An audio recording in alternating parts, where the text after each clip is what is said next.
Nag-rematch na ang mga team sa PVL Reinforced Conference na naglaban noon sa gitna ng issue sa clearance ng import sa liga.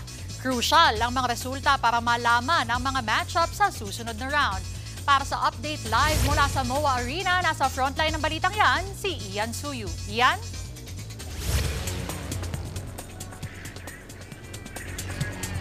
Denise, matinding battle for positioning nga ang natutunghayan natin ngayon sa pagpapatuloy ng PVL Reinforced Conference dito sa MOA Arena. Final Eliminations Day na nga ngayon, kaya't 4 na teams ang nagnanais na makakuha ng magandang positioning patungo sa next round.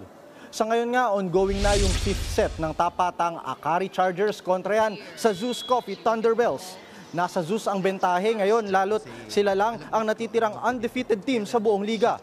Ang Akari naman, kailangang manalo para ma-retain ang pwesto sa top 3. Dahil kung malalaglag sila, babagsak sila bilang 4th place team.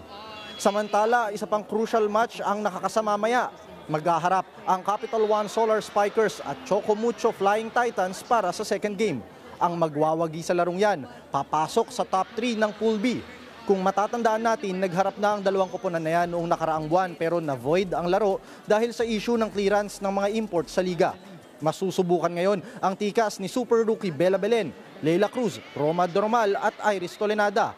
Kontra yan sa veteran lineup ng Chocomucho na sina Maddie Madayag at Kat Tolentino.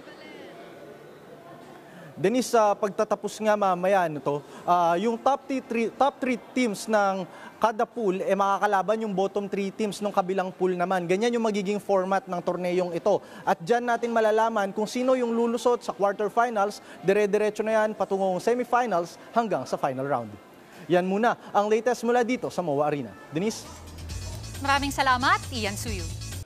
Mga kapatid, Cheryl Cosing po. Maging maalam at may pakialam sa mga napapanahong issue at headlines.